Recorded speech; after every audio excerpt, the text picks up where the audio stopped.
हरि ओम श्री गुरुभ्यो नमः. नमस्कार साधक हो. उपनिषद अध्ययनमध्ये काल आपण ईशावास्य उपनिषद याबद्दल माहिती घेत होतो. आता त्याचा पुढचा भाग आपण आज विचारात घेणार आहोत. काल आपण असं पाहिलं की ज्याला भगवत दृष्टी आहे, जो भगवंताकडे भक्तीच्या दृष्टीने पाहतो आणि त्याच्याशी एकाग्र होतो, त्याला शोक मोह आदी कोणतेही विकार होत नाहीत. तो भगवंताच्या चरणी परमानंदाचा अनुभव करतो. त्याला भगवंताच्या लीलेव्यतिरिक्त दुसरं काहीही समजत नसतं. अशा प्रकारचा मनुष्य हा त्या परमेश्वराला प्राप्त करून घेतो. मग हा परमेश्वर आहे कसा ते सांगतायत. या परमेश्वराला मनुष्याप्रमाणे पांचभौतिक देह नाही.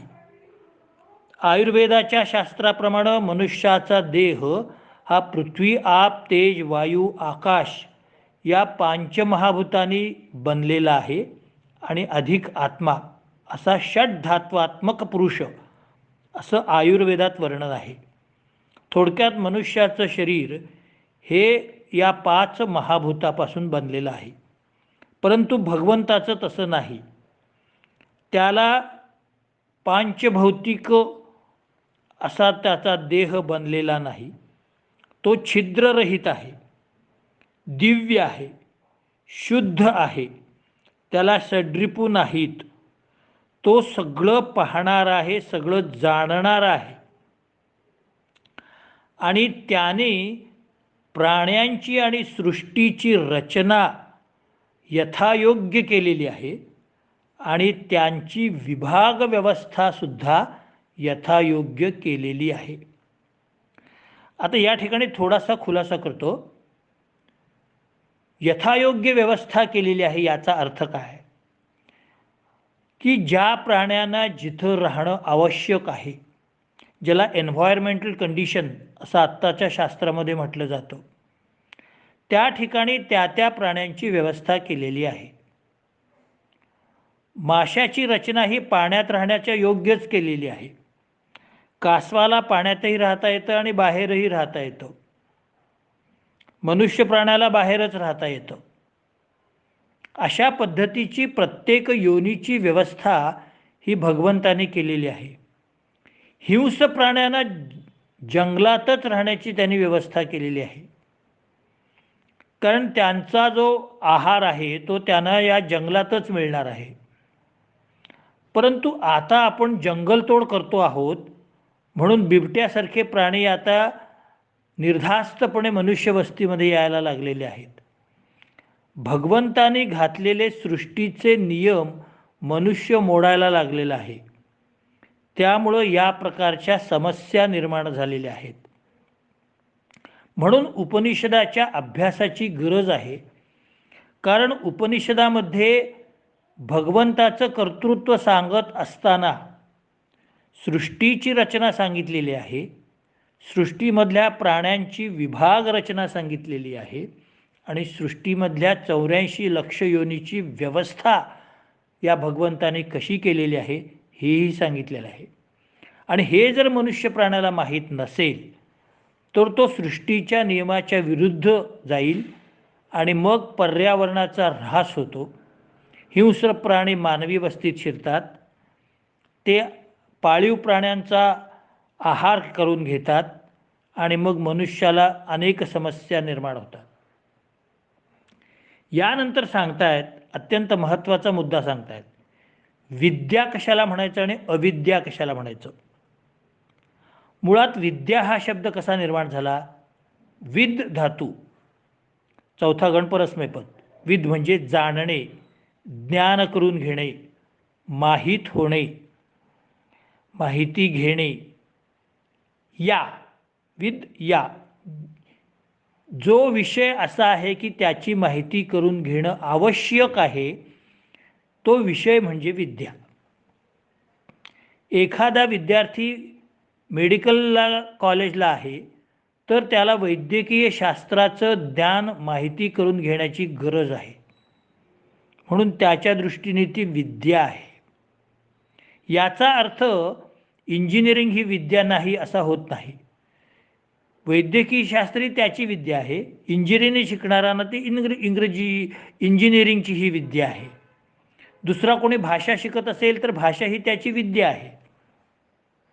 परंतु काही गोष्टी अशा आहेत की ज्या अविद्या आहेत, म्हणजे ज्याची माहिती करून घेण्याची गरज नाही, किंबहुना ज्या माहितीपासून आपण दूर राहायला पाहिजे.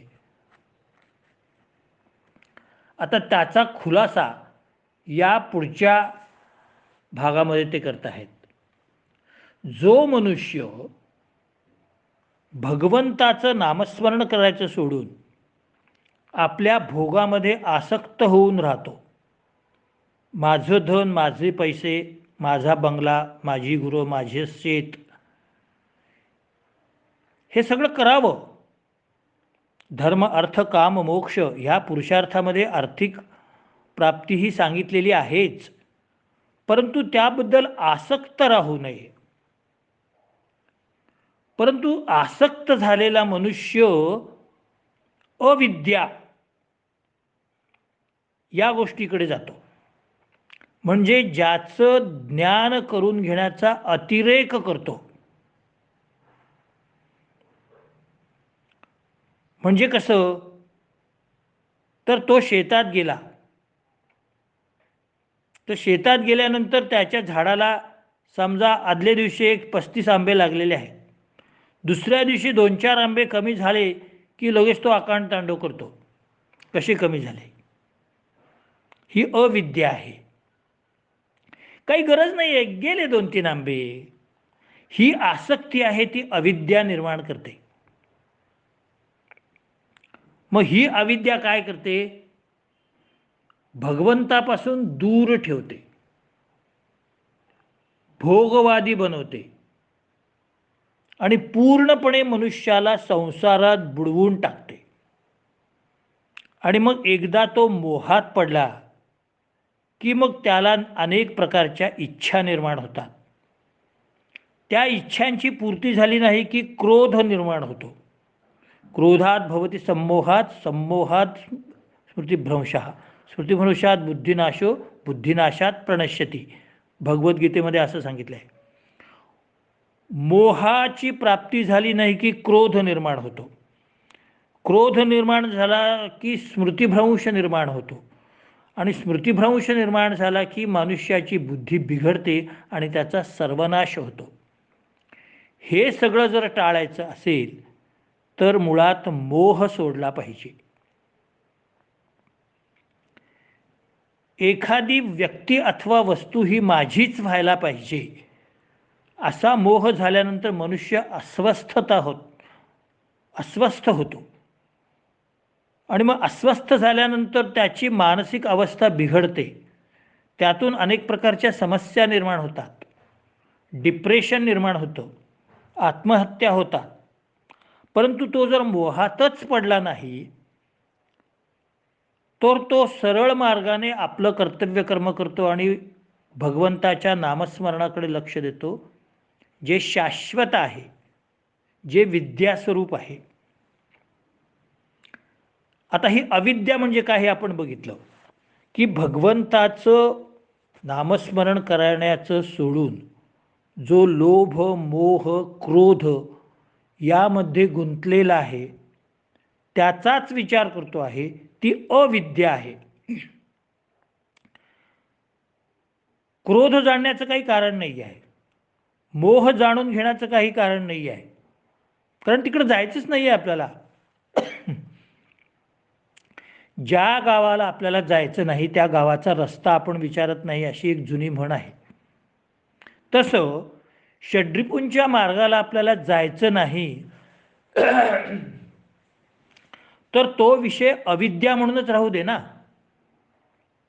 ते कशाला जाणून घ्यायला पाहिजे? मला क्रोध म्हणजे काय आहे हे माहीतच नको आहे, मला मोह म्हणजे काय हे नकोच माहीत असायला, कारण त्याच्यामुळं माझा स्मृतिभ्रंश होणार आहे हे मला माहिती आहे. म्हणून त्यापासून मी दूरच राहतो, मला ती विद्याच नको आहे.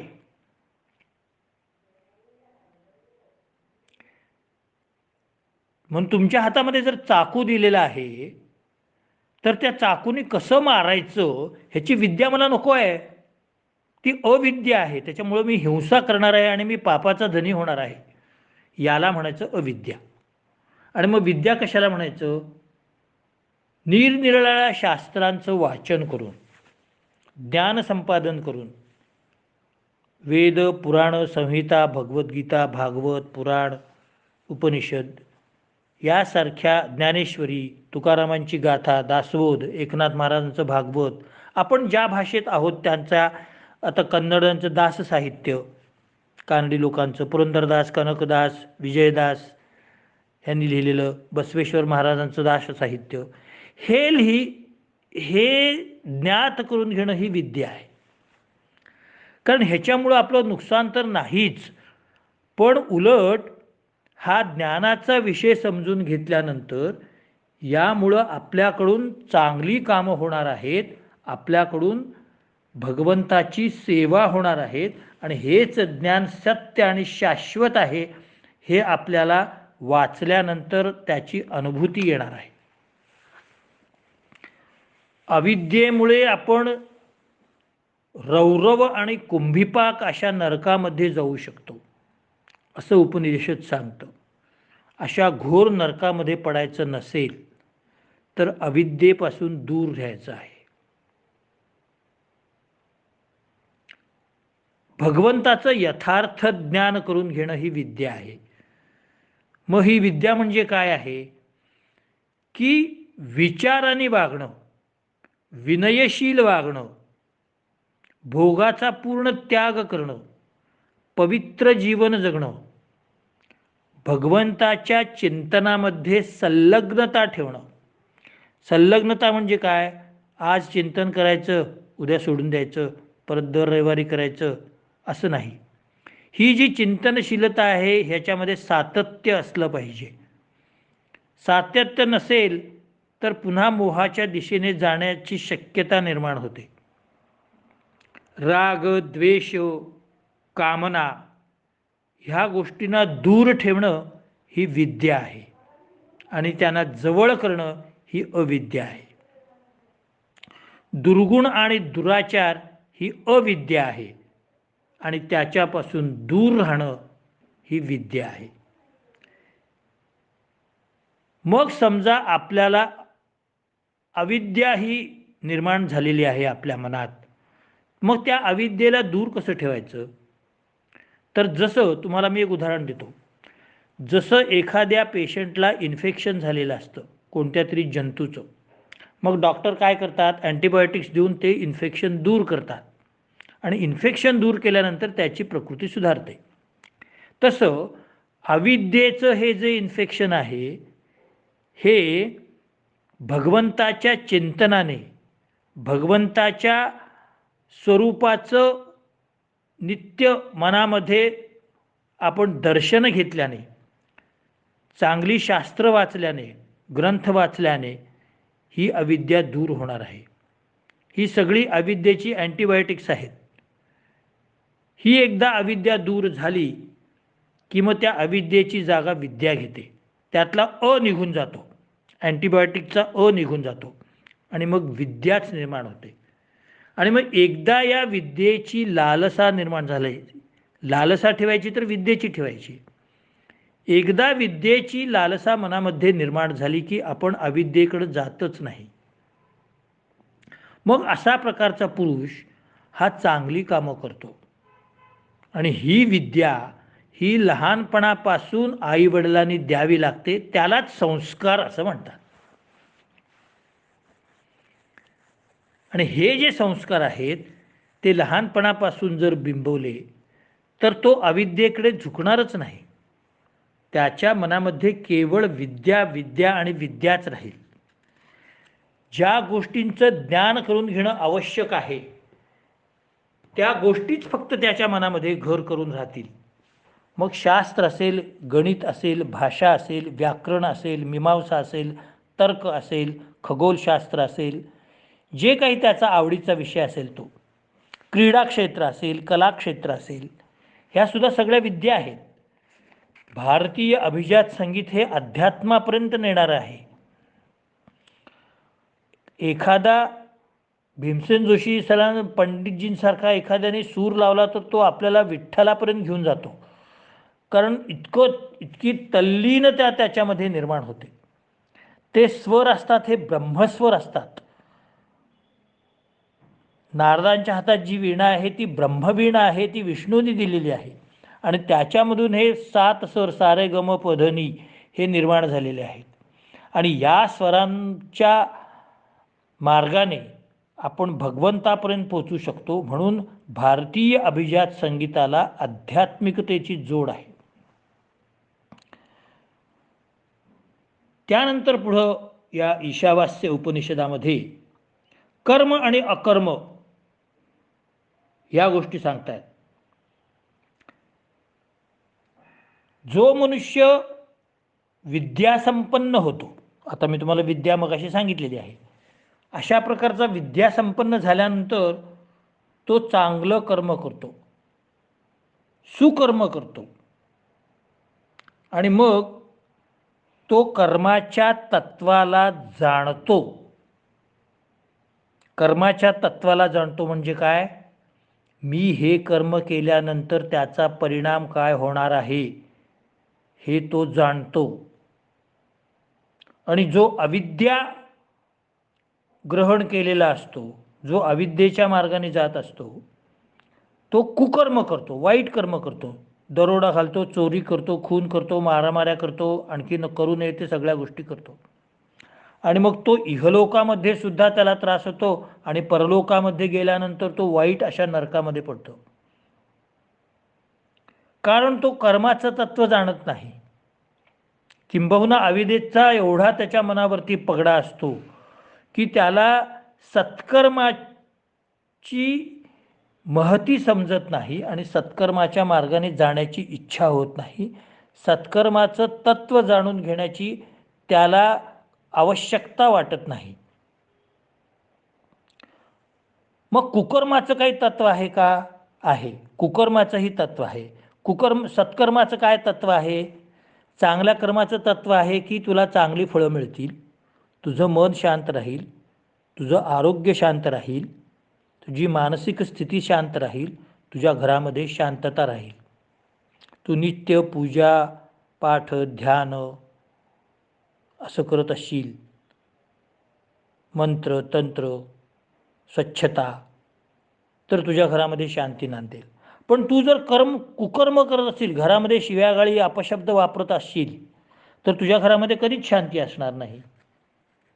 मग हे सुद्धा उपनिषदाने सांगितलेले आहे की सत्कर्म आणि कुकर्म यांचे परिणाम काय होतात हे साधकाने जाणून घेतलं पाहिजे. सर्वसामान्य माणसाला साधकाने सांगितलं पाहिजे की बाबा रे, तू सत्कर्माच्या बाजूला जा.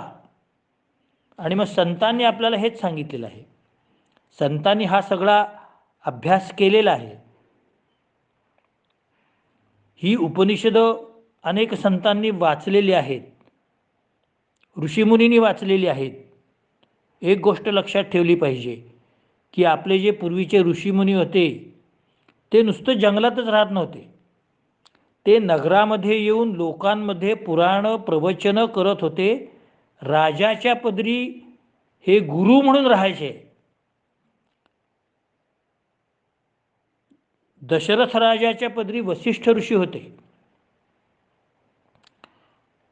नंदाच्या घरी गर्गमुनी होते. हस्तिनापूरला पांडवांच्या घरी कृपाचार्य होते. हे सगळे ऋषी राजाच्या पदरी कशा करता होते? किंबहुना त्यांना गुरुस्थानी ठेवून राजापेक्षाही श्रेष्ठ पदावर ते का होते? कारण सत्कर्म काय, कुकर्म काय, लौकिक व्यवहारामध्ये राजनीती कशी जपली पाहिजे याचं मार्गदर्शन करणारं कोणीतरी असलं पाहिजे. केवळ राजकारण असून राजा होत नाही, तर राजनीती असावी लागते, दंडनीती असावी लागते, सामदाम दंड भेद असावा लागतो. कधी तह करायचा, कधी युद्ध करायचं याचं मार्गदर्शन ते ऋषी करत होते आणि मग ते राजाला त्याबद्दल उपदेश करत होते. आणि जर राजाचा गुरु चांगला असेल तर ते राज्य अत्यंत सुरक्षित आणि शुद्ध स्वरूपाचं असं राज्य असायचं. नाहीतर असा जर गुरु राजामध्ये नसेल तर त्याची हालत ही कंसासारखी होती. कंसाला कुठल्याही राजगुरूची गरज पडली. राजगुरू हा शब्द तेव्हापासून निघालेला आहे, लक्षात घ्या. राज्ञायाम गुरुः राजगुरुः, राजाचा गुरु तो राजगुरू. तर असा राजगुरू ह्या सगळ्या वेदांचा, तर्कशास्त्र, मीमांसा, ब्राह्मण्य, आरण्यक, उपनिषद यांचा अभ्यास केलेले राजगुरू असायचे. आणि मग ते राजनीतीबरोबर, राजकारणाबरोबर या कर्माचा आणि सत्कर्माचा आणि कुकर्माचा उपदेश राजाला करत होते आणि राजे त्याप्रमाणे ऐकत होते. त्यांना गुरुस्थान होतं. राजा आपल्या समस्या मोकळेपणाने गुरूंना सांगत होता आणि गुरु त्याच्यावरती त्याला तोडगा सांगायचे. धर्मशास्त्राप्रमाणे काय आहे, राज्यशास्त्राप्रमाणे काय आहे, नीतिशास्त्राप्रमाणे काय आहे, याचा उपदेश राजगुरू करत होते. पुढं सांगतात या उपनिषदामध्ये की जो मनुष्य स्त्री, पुत्र, धन, मान, कीर्ती यामध्येच आसक्त होतो तो जन्ममरणाच्या चक्रात पडतो.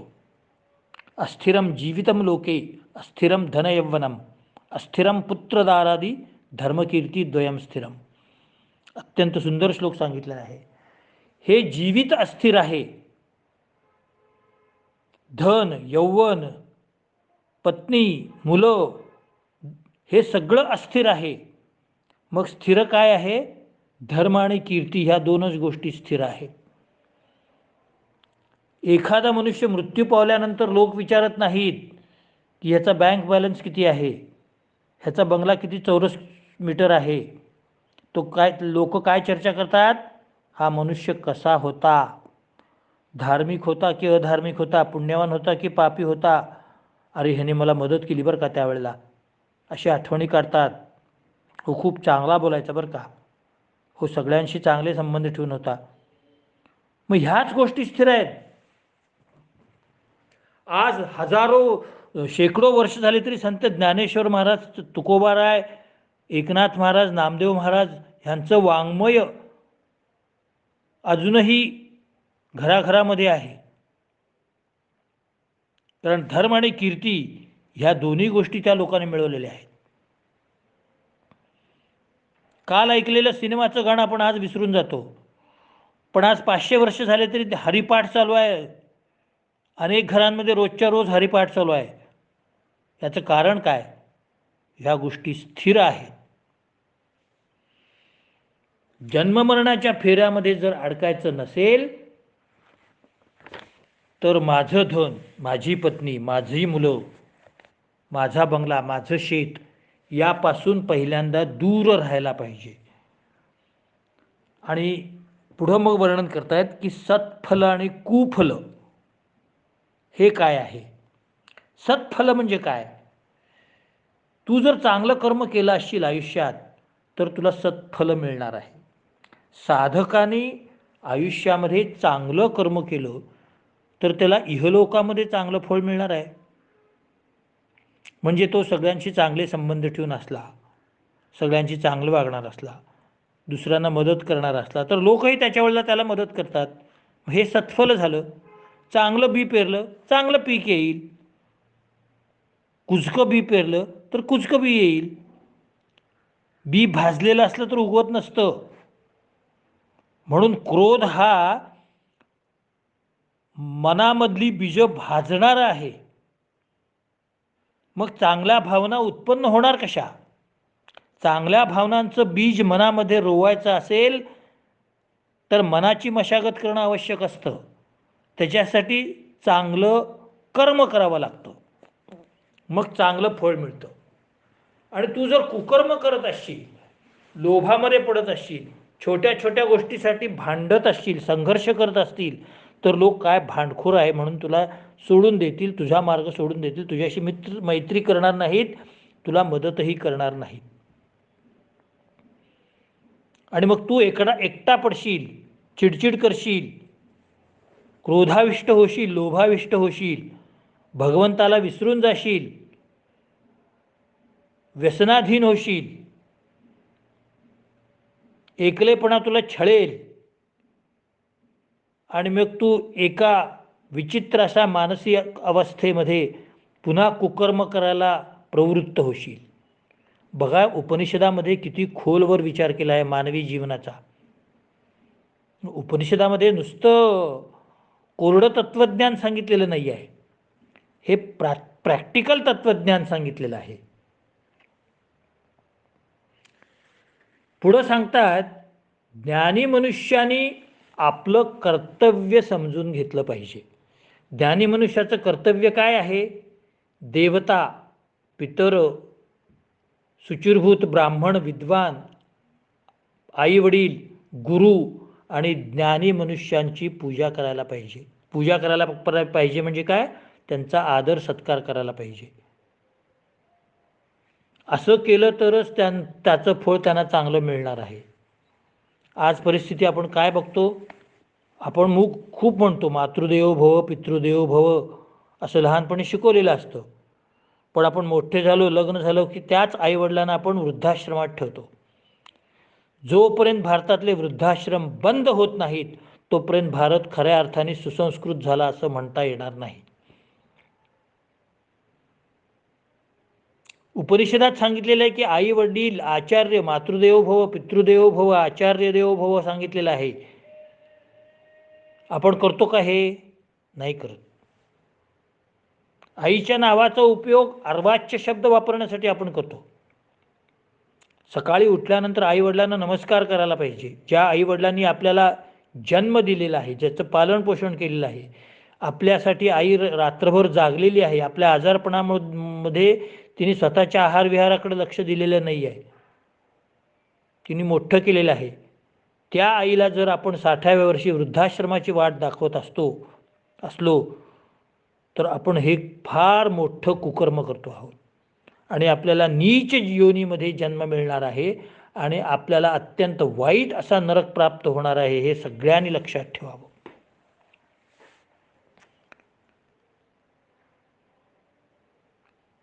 सत्कर्म केल्याने अंतःकरणाची शुद्धी होते हे सांगतात.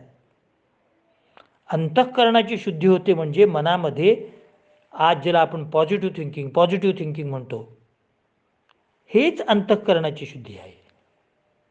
मनामध्ये सकारात्मक विचार येणं हेच पॉझिटिव्ह थिंकिंग आहे, हेच अंतःकरणाची शुद्धीचं लक्षण आहे. अंतःकरणाची शुद्धी नसेल तर अंतःकरणामध्ये अनेक विकार येतात, अनेक वाईट गोष्टी येतात. मग अनेक विकार आल्यानंतर मनुष्य या क्षणभंगुर जीवनाकडे आकर्षित होतो आणि सकारात्मक विचार आल्यानंतर त्याचं अंतःकरण शुद्ध झाल्यानंतर तो सत्कर्माकडे लागायला लागतो, भगवंताच्या नामस्मरणाकडे लागायला लागतो. भगवंताला कोणती प्रार्थना केली पाहिजे हे सांगतायत. हिरण्मयेन पात्रेण सत्यस्यापि हितं मुखं तत्त्वं पुरुषान् पावृणु सत्यधर्माय दृष्टये. गोपाल कृष्ण भगवान की जय. हे भगवंता, आपण अखिल ब्रह्मांडाचे पोषण करणारे आहात, त्यामुळं सगळे योनी, सगळे प्राणीमात्र यांना आहार मिळतो. आपण सच्चिदानंद स्वरूप आहात, आपण आमचे जीवन प्रकाशमान करत आहात. मी तुमचं प्रत्यक्ष दर्शन घेऊ इच्छितो. तुम्ही माझ्याकडे कोणत्या मार्गाने येऊ शकाल? तुमचं दर्शन करण्यासाठी ज्या काही बाधा आहेत, त्या बाधेला किंवा तुमचं दर्शन घेण्याला प्रतिबंध करणाऱ्या ज्या गोष्टी आहेत, त्या माझ्या मार्गातून आपण हटवून द्या. बघा कशा प्रकारची वेगळी अशी प्रार्थना केलेली आहे. साधक म्हणतो मला तुमचं दर्शन घ्यायचं आहे आणि तुमचं दर्शन घेण्यामध्ये प्रतिबंध करणाऱ्या ज्या गोष्टी आहेत त्या काढून टाका. मग भगवंताचं दर्शन घेण्यामध्ये प्रतिबंध करणाऱ्या गोष्टी काय आहेत? षड्रिपू आहेत. काम, क्रोध, लोभ, मद, मत्सर, दंभ. संसाराबद्दलची आसक्ती आहे आणि हे सगळ्या षड्रिपूमध्ये हे सगळं आलेलंच आहे. आणि कुकर्म आहे. मग हे सगळं दूर करणं आपल्या हातात आहे. मग आपण म्हणतो हे कुकर्म करण्याची बुद्धी मला परमेश्वरानेच दिली, असे काही जण युक्तिवाद करण्याचा प्रयत्न करतात. आणि काही लोकांनी मला हा प्रश्न विचारलेला आहे की वाईट कर्म करण्याची बुद्धीसुद्धा आपल्याला देवच देतो. हे पूर्णपणे चुकीचं आहे. भगवंतांनी आपल्याला विवेक नावाची वस्तू दिलेली आहे. सारासार विचार करण्याची बुद्धी दिलेली आहे. त्याचा उपयोग तुम्ही करत नाही आणि तुम्ही भगवंतावर घालून रिकामे होता. तुम्ही स्वतः अस्वच्छ पदार्थ बाहेर जाऊन गाडीवरती खाताय आणि आजारी पडल्यानंतर तुम्ही डॉक्टरना दोष देता आहे. हे कितपत योग्य आहे? अरे तू पहिल्यांदा तुझा आहार विहार स्वच्छ ठेव म्हणजे तुला आरोग्य मिळेल की. तसं तुला भगवंताने सारासार विवेक दिलेला आहे, सारासार विचार दिलेला आहे.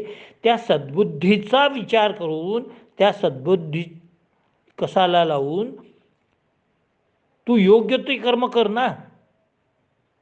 तुला सद्बुद्धी दिलेली आहेच, पण तुलाच वाईट बुद्धी ती त्या आहारी गेलास ह्याच्यात भगवंताचा काही दोष नाही आहे.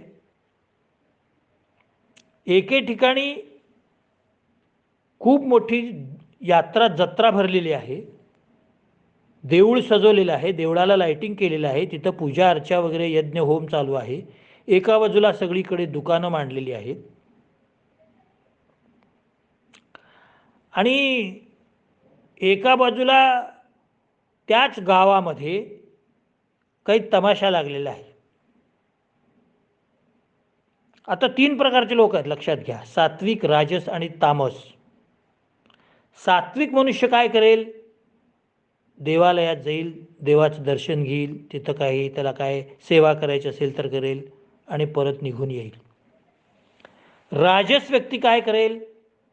उगीच लांबूनच तिथल्या तिथं चप्पल काढून देवाचं दर्शन घेईल आणि तिथं जे जत्रेमध्ये जे काही स्टॉल्स मांडलेले आहेत तिथं काय खरेदी करता येईल, तिथं काय नवीन नवीन वस्तू मिळतील हे पाहेल आणि तिकडं जाईल. त्याला देवदर्शनामध्ये काही फारसा रस नाही आहे. त्या जत्रेमध्ये काय खेळणी आहेत, काय खेळ आहेत निरनिराळे, काय स्टॉल्स आहेत, काय वस्तू आहेत, हे त्याच्याकडं राजस माणसाचं लक्ष आहे. आणि तामस माणूस तर त्याच्या पुढचा आहे. तो काय करेल? देवाकडे जाणार नाही ना त्या स्टॉलकडे जाणार नाही, तो डायरेक्ट तमाशाचं तिकीट काढून आत बसेल. तम आशा. तम म्हणजे अंधार, अज्ञानाचा अंधार. या अज्ञानाच्या अंधाराच्या आशेवर तो जाईल तिकडं, म्हणून त्याला तमाशा म्हटलेला आहे.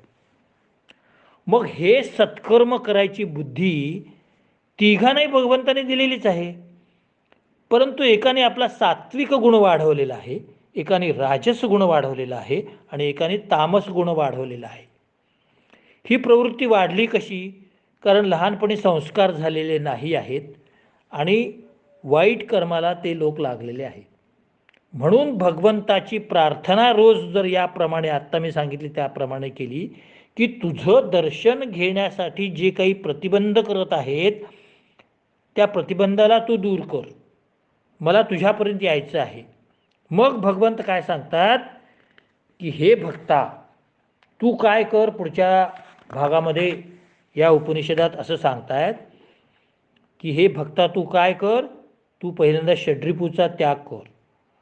माझी जी दिव्य गोष्टी आहेत, सूर्य चंद्र तारे आहेत, त्यांचा आदर कर, सृष्टीचा आदर कर, गायीचा आदर कर, आई वडील गुरु ज्ञानी माणसांचा आदर कर.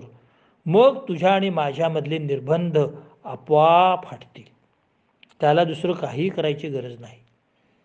नित्य माझं स्मरण कर. माझ्या स्मरणाशिवाय तू दुसरं काही केलंस तर तो प्रतिबंध पुन्हा येईल.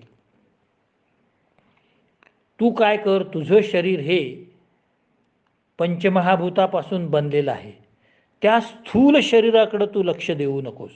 शरीराचे लाड करू नकोस. जिभेचे लाड करू नकोस. तुला जेवढं आहार आहे तेवढाच, तुझी आवश्यकता आहे तेवढाच तू आहार घे. अहम स्मरामी मद्भक्तम नयामी परमाम गतिम.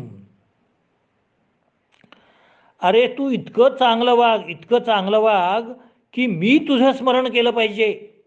बघा भगवंताचा मोठेपणा किती आहे बघा. मी तुम्हाला सुरुवातीपासून कालपासून सांगितलं की ईशावास्य उपनिषदामध्ये भगवंत कसा आहे, किती गुणांनी भरलेला आहे आणि भगवंताचं अस्तित्व कशा प्रकारचं आहे हे सांगितलेलं आहे. आणि आता या भगवंताचा मोठेपणा बघा. भगवंत काय म्हणतो, अहम स्मरामी मद्भक्तम नयामी परमाम गतिम. मी भक्ताचं स्मरण करतो आणि त्याला परमगतीला पोहोचून देतो.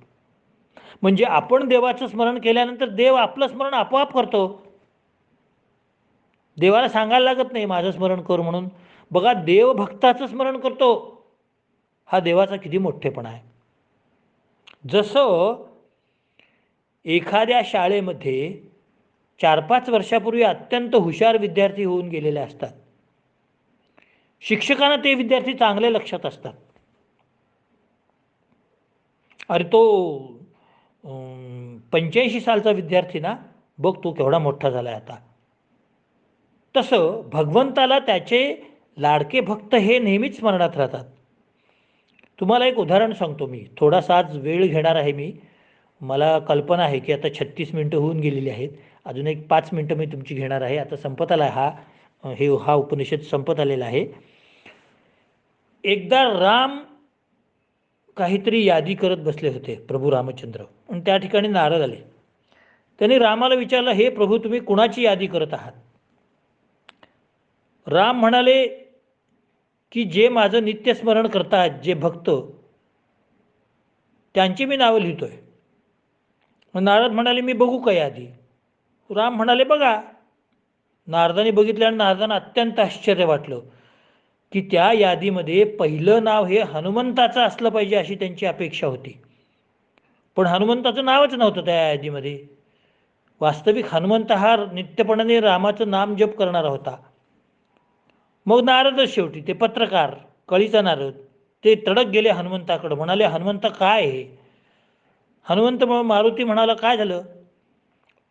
नारद म्हणाले अरे काय राम तिकडे एवढी मोठी यादी करतायत आपलं नामस्मरण करणाऱ्या भक्तांची आणि त्यात तुझं नावच नाही आहे.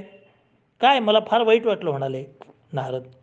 मारुती म्हणाला ठीक आहे, नसलं तर नसलं, पण मी काय राम नाम जप सोडणार नाही.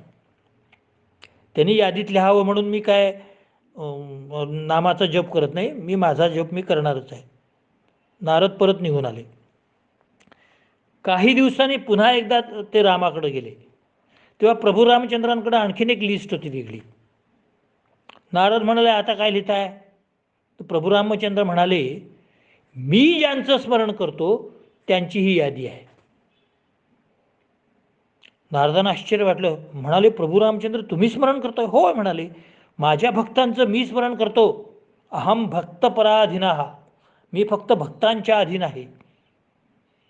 मग म्हणाले तर ही यादी बघू का मी? म्हणाले बघ. नारदाने बघितलं तर त्या यादीमध्ये पहिलं नाव हे हनुमंताचं होतं.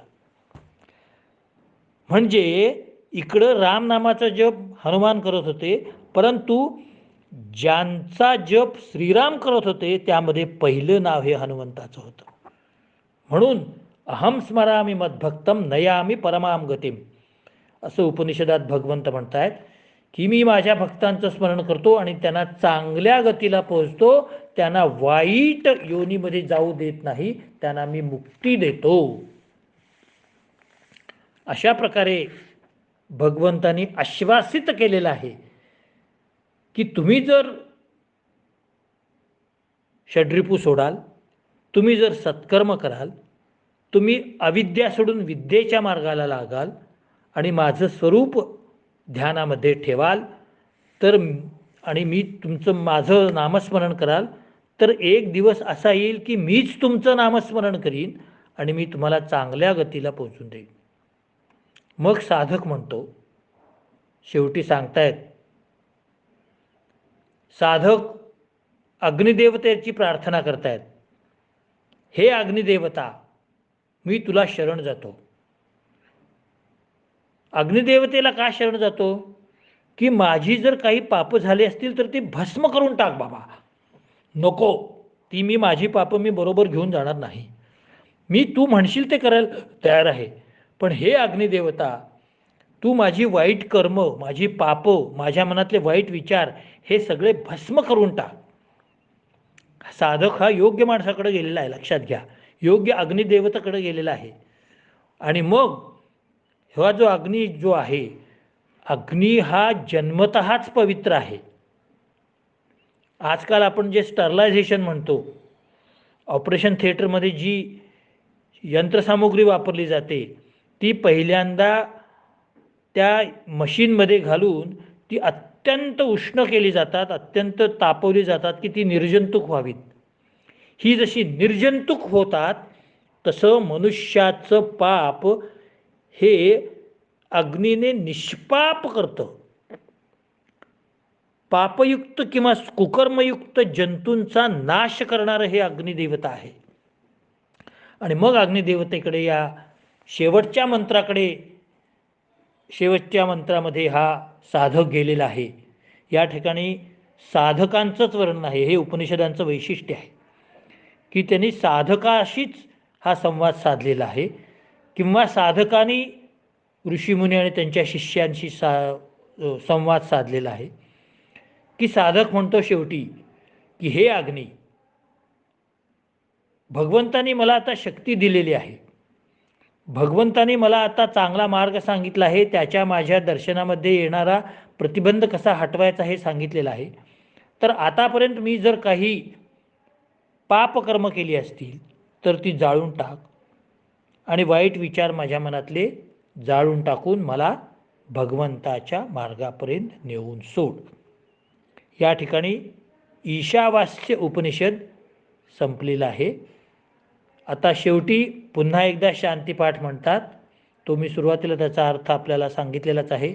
ओम पूर्णमदः पूर्णमिदं पूर्णात् पूर्णमुदच्यते पूर्णस्य पूर्णमादाय पूर्णमेवावशिष्यते. ओम शांती शांती शांती.